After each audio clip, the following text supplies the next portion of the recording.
Temos falado muito sobre as chuvas na Bahia, depois em Minas Gerais, ou agora em Minas Gerais, Rio de Janeiro também. Perspectiva de uma onda de calor histórica na região sul do país. Nós vamos agora conversar com a meteorologista da Metsul, Stael Cias, que vai explicar para a gente o que é que está acontecendo neste início de 2022, que é sempre um período atribulado do ano, não é, Stael? Final de um ano, começo de outro, esse período de chuvas, mas estamos passando, sem dúvida alguma, por um período marcante da nossa história, não é? Bom dia, obrigado pela entrevista, Stael. Muito bom dia, Colombo. Bom dia, Muriel.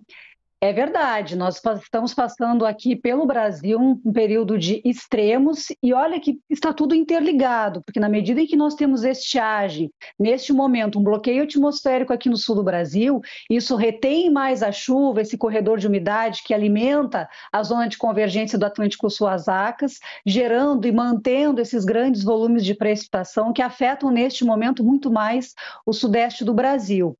E diante deste cenário, por um lado, a gente tem excesso de chuva, uma verdadeira tragédia em Minas Gerais e muitos transtornos em diversos municípios, enquanto que aqui no sul do Brasil estamos à míngua, não temos chuva, há vários municípios em situação de emergência, e o prolongamento deste quadro, e aliás é o segundo ano consecutivo sob influência de Laninha e com quadro de estiagem, nos traz para esta semana essa expectativa de uma onda de calor que pode ser histórica, porque aí a gente contextualiza dentro dos dados de temperatura que nós temos aqui no Rio Grande do Sul, e há expectativa de que possamos quebrar recordes aí de temperatura que ocorreram em 1917 e 1943, numa série de mais de 100 anos de medição de dados. Por isso estamos chamando essa onda de calor de extrema e também de histórica, porque poderá trazer esse padrão de temperatura que seria 42, 43 graus, especialmente aí a partir da sexta-feira, em municípios do centro e oeste do Rio Grande do Sul. Isso falando em Brasil, mas se a gente for olhar para a Argentina, para o Uruguai, que também vive as consequências da estiagem, por lá o calor poderá ser ainda maior, com expectativa de 47 graus nesta semana. Stael, para quem não é do Rio Grande do Sul, não entende o fato de fazer tanto calor no verão por aí. Eu falo porque eu sou gaúcha, você também é gaúcha, a gente sabe bem que normalmente nessa época do ano o calor é muito intenso, de qualquer forma. As temperaturas sempre chegam a 39 graus, é uma coisa comum já, o abafamento é muito forte. O que muda desse ano para cá? O que está fazendo? Porque a Laninha a gente tem praticamente todos os anos, né? Por que está nessa forma tão forte, tão intenso esse calor que vai fazer com que bata temperaturas recordes, por exemplo, desde 1900?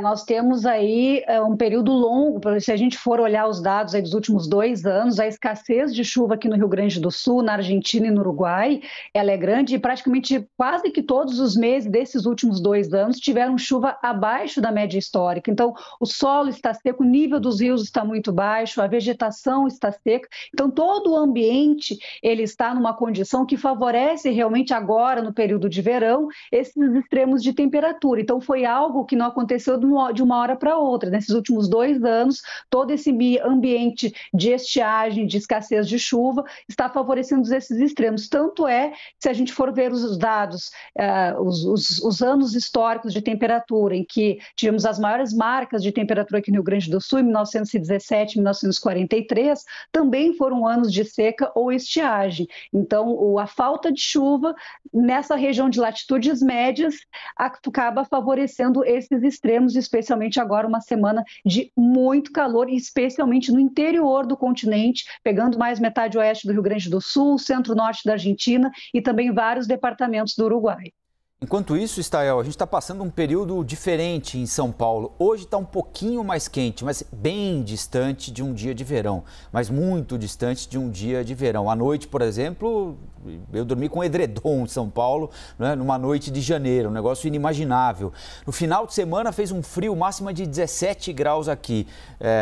E as chuvas todas, né?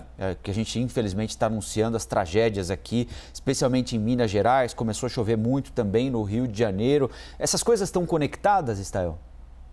Sim, estão conectadas porque, primeiro, termos chuva abundante no sudeste do Brasil, a zona de convergência trazendo esses períodos longos de precipitação, são normais no período de verão, que é a estação chuvosa dos estados do sudeste do Brasil. O que nós estamos tendo neste ano é realmente um extremo com volumes muito acima da média, o que já era esperado diante deste quadro de laninha, de resfriamento do Oceano Pacífico. Por outro lado, o Oceano Atlântico está com o oceano que banha nossas praias, está com a temperatura acima da média, o que também alimenta esses sistemas meteorológicos e provocam mais chuva. Então, esses extremos estão sendo evidenciados neste ano justamente por influência desse fenômeno climático Laninha. E olha, Colombo, a expectativa é de que essa chuva continue acima da média nos meses de fevereiro e março, mas olhando para a semana que vem, nós devemos ter um alívio tanto para o sudeste do Brasil, que está com excesso de chuva, quanto para o sul, que está com essa escassez. A chuva deve migrar um pouco em direção aos estados do sul do Brasil, vai trazer alívio a todo este calor e alívio também aos efeitos da estiagem. Então, na semana que vem, essa configuração meteorológica, ela deve mudar um pouco e trazendo melhora para os dois lados, né? Tanto para quem está com excesso de chuva, vai ter uma melhora, o que pode ajudar aí essa fase importantíssima de reconstrução dessas áreas afetadas, e por outro lado, volta a chover aqui no sul do Brasil, ainda muito longe de reverter o quadro de estiagem, mas deve trazer um pouco de alívio aqui, especialmente para os gaúchos e também para Santa Catarina, Uruguai e Argentina. Então, está tudo conectado. A umidade da Amazônia é o que qualifica a condição de chuva em todo o território nacional. Então, se a umidade da Amazônia está conectada, está convergindo em direção ao sudeste do Brasil, está faltando chuva aqui no sul do Brasil. A gente depende muito desse corredor de umidade, que é o que traz, o que favorece a chuva em qualquer parte do território nacional. Stael, essas mudanças climáticas extremas podem ter relação com o aumento de efeito de gases, de emissão de gases que estão sendo liberados no Brasil e em todo o mundo também? Pode ter alguma relação? Eu acredito que sim, em 20 anos de experiência com previsão do tempo, é muito fácil perceber no nosso dia a dia da previsão do tempo esses extremos que a gente muitas vezes olha para a ferramenta que é o modelo matemático, vê projeções extremas e acabam, que há muito tempo atrás não se confirmavam, e hoje cada vez mais nós temos eventos extremos de chuva, de temperatura, e o interessante não é só aqui no Brasil, é a nível global. Se a gente for olhar os extremos que nós tivemos nos últimos 2 anos de chuva, de secas, de recordes sendo batidos de temperatura em diversas partes do mundo.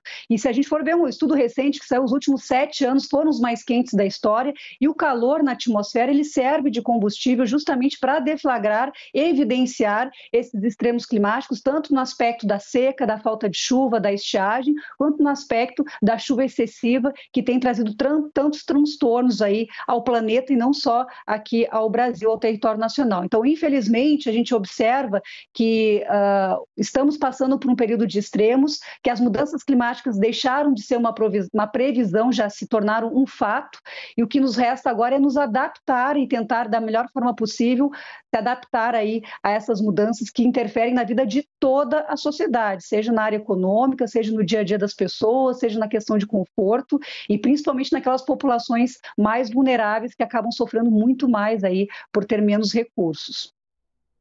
Stael Cias, meteorologista da Metsul, muito obrigado pela entrevista aqui para a CNN, Stael, e até uma próxima. Eu que agradeço, um bom dia para vocês. Bom dia.